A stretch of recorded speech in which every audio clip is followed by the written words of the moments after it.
La Côte d'Ivoire fait partie des mauvais élèves en termes de conservation des forêts. De 16 millions d'hectares de forêts dans les années 60, le pays se retrouve aujourd'hui avec moins de 2,5 millions d'hectares, soit seulement 11% du territoire. Ce sont ces chiffres alarmants qui ont suscité une profonde réflexion chez Sarah sur l'importance de la protection de l'environnement. L'arbre est aujourd'hui en danger. Dans le monde entier aujourd'hui, toutes les voix s'élèvent pour parler du réchauffement climatique et de la solution qui est de planter des arbres. Après avoir visionné un reportage sur la reforestation au Kenya à travers la méthode Seed Ball, Sarah décide de pratiquer cette technique ici en Côte d'Ivoire. En Côte d'Ivoire, nous avons perdu plus de 80% de notre couvert forestier. Nous avons pour objectif d'aider au reboisement de notre pays à travers une solution qui est toute simple, accessible à tous. Et cette solution, c'est cette balle de graines qui s'appelle le Seed Ball. Sans les planter, il faut juste les jeter dans la nature. Au contact de l'eau, ils germeront et vous aurez des arbres. En 2019, elle lance Seed Ball Côte d'Ivoire, une technique de reforestation qui consiste à produire des graines composées de boules de terre, d'argile, de compost. Aujourd'hui, planter des arbres, ce n'est pas que avoir une empreinte positive, oui, mais c'est aussi laisser à l'humanité ce qu'on a trouvé. Avec les Seed Ball, tout le monde peut participer, tout le monde peut jouer de sa partition dans ce combat. Sarah n'hésite pas à prendre de la hauteur quand il s'agit de reboiser. Seed Ball est une entreprise à vocation environnementale. Selon les experts, un être humain vivant jusqu'à 70 ans consomme l'oxygène de 5000 arbres.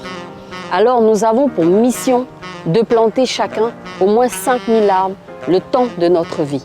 Nous avons pour obligation de laisser à nos enfants la terre que nous leur avons empruntée.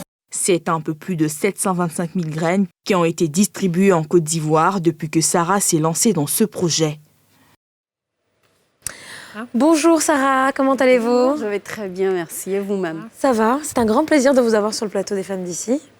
D'abord parce que votre initiative est à saluer. Ouais. C'est important, comme vous le dites et comme vous l'expliquez. Nous avons une responsabilité donc de laisser la terre comme on l'a trouvée finalement, même si ce n'est pas si évident que cela. Alors, juste peut-être pour repartir au point de départ de cette histoire, donc du Seed Ball, expliquez-nous comment vous vous êtes lancée dans cette aventure. Alors, comme beaucoup de personnes au tournant des 50 ans, on fait toujours le point de qu'est-ce qu'on fait finalement. Toute ma vie, j'étais dans la communication, dans des choses très, je ne vais pas dire vénales, mais bon, presque. Oui. C'était une affaire de gagner son argent. Et puis, quand mes enfants sont partis, je me suis retrouvée vidée. J'ai traversé le fameux burn-out des 50 ans. Je me dis, mais qu'est-ce que je fais de ma vie? Et pendant ce cheminement, j'allais souvent faire des promenades en forêt. Et j'ai ressenti quelque chose de particulier. Et comme si les choses se mettaient en place, je tombe sur un reportage où je découvre Seed Ball. Et je sais qu'il y a un problème qui est mondial, c'est pas que en Côte d'Ivoire, et qu'on doit planter des arbres parce qu'on est en train d'entrer dans un tournant assez dramatique. Et tout de suite, je contacte les gens de Kenya, c'est eux qui font ça. D'accord, donc l'origine, c'est OK. Et je leur dis, je veux vendre des Seed Ball en Côte d'Ivoire.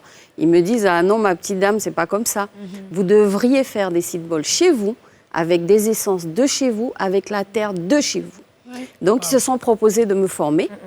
Et puis là, j'ai trouvé, c'était la révélation de ma vie. J'ai trouvé le sens des choses que je voulais et je me suis lancée dans les Seed Ball. Alors, comme toute activité, on sait que c'est déjà pas facile quand on veut monter même une entreprise de prestation de services. Comment aujourd'hui vous réussissez à rentabiliser cette activité?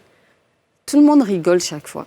Quand j'ai commencé Seed Ball, on m'a dit « Quoi? Tu vas faire quoi? Tu vas planter des arbres. Mais tu vas gagner ta vie comment ?»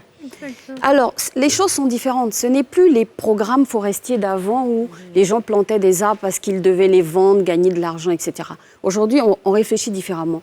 On a des plans forestiers surtout pour l'impact environnemental. Bien sûr. Voilà. Maintenant, il faut vivre de quelque chose. Donc, ce qu'on fait, c'est qu'on vend nos Seed Ball aux organismes qui sont chargés de faire du reboisement. Mais à côté de ça, nous-mêmes, on en fait de façon complètement bénévole. On a souvent des jeunes qui viennent nous voir parce que les jeunes se sentent beaucoup plus concernés par le sujet. Ouais, c'est la génération. On a beaucoup de jeunes qui viennent nous voir. Et bien, ces jeunes-là, on ne peut pas leur vendre des seed-balls. On leur donne des seed-balls. Ils font du reboisement de façon gratuite. Et bénévole. Et puis, quand les cadors arrivent, eux, ils payent. Donc, on les vend. C'est une question très importante parce qu'on voit que maintenant, de plus en plus, il y a beaucoup de financements qui sont axés vers tout ce qui est climat, préservation de l'environnement, la reforestation et tout ça. Et est-ce que vous arrivez quand même à bénéficier de ce genre de fonds-là, d'organismes internationaux, de différentes fondations qui sont vraiment très axées sur tout ce qui est climat? Parce que la plupart du temps, on entend parler ça plutôt de pays en Europe ou en Amérique. Mais en Afrique, ce n'est pas toujours le cas. Donc, est-ce que quand même, il y a des entreprises qui sont concernées? Alors ça, c'est les fonds verts. Et les fonds verts, ils ne sont pas à destination des entreprises commerciales. C'est ça. C'est pour les associations et les Donc, tout de suite, il y a un blocage. Alors, comme on a vraiment envie d'agir, on a créé une association qui s'appelle Forêt d'Afrique et qui commence à bénéficier de certaines subventions. Alors, des fois, le commanditaire nous dit on veut des seed-balls, mais des fois, il nous dit on veut des plants. Donc, nous, au niveau de seed-balls, on s'est diversifié. C'est vrai qu'on fait des seed-balls, mais on fait aussi des plants parce qu'il y a des essences qu'on ne peut pas faire en seed-ball. Donc, on essaie d'être le plus large possible et d'œuvrer pour l'environnement. Donc, les fonds verts, ils sont surtout à destination des associations. Alors, sur un plan plus technique, je trouve ça intéressant. Vous avez dit que vous avez communiqué donc, au départ, lorsque vous avez eu cette idée avec donc, les créateurs ou les concepteurs de cette idée au Kenya, qui vous ont expliqué qu'il fallait que vous le fassiez plutôt localement, en Côte d'Ivoire. Quelle est la différence donc, entre la seed ball faite au Kenya en termes d'essence? Est-ce que c'est vraiment le même processus? Oui ou non? Est-ce que ça a été difficile d'arriver à confectionner ce produit qui, aujourd'hui, vous permet de reboiser Alors, la seule chose qui est différente, c'est l'essence qui est à l'intérieur, la graine qui est à l'intérieur. Parce qu'il y a des écosystèmes. Les arbres qui sont en Côte d'Ivoire, ce ne sont pas les arbres qui sont au Kenya. C'est la seule différence. Sinon, toute la constitution est la même. On a toutes fait sciences naturelles à l'école. Moi, je ne suis pas botaniste, je ne suis pas agronome, mais je sais que de la terre, une graine, du compost, de l'eau, ça donne un arbre, ça donne un plant. Ce qui est surprenant, c'est le fait de savoir qu'on peut juste les jeter par terre et qu'après, c'est ça qui, moi, je pense, qui m'a intriguée personnellement. C'est comme une pépinière ambulante. Voilà, elle a tout ce qu'il faut.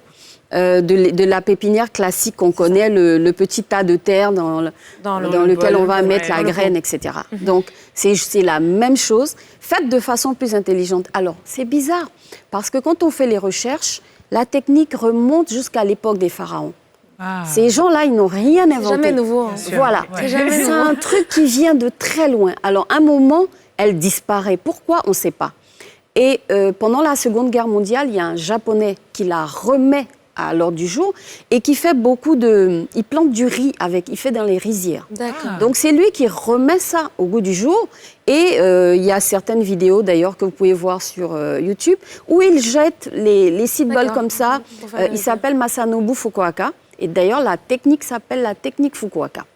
Donc ça part de lui et puis il y a des gens qui développent, mais la particularité des Kenyans, c'est qu'eux ils améliorent le système. Ils se sont rendus compte que sur les endroits où il y a beaucoup de charbon, il y a beaucoup de germination de graines dans ces endroits-là. Donc, dans la composition de base de Fukuoka, les Kenyans ont rajouté du charbon. D'accord. Du coup, moi, ce que je vais vous demander, c'est que depuis le début de votre activité, j'ai compris qu'il y a près de 725 000 seed balls qui ont été, on va dire, répandus.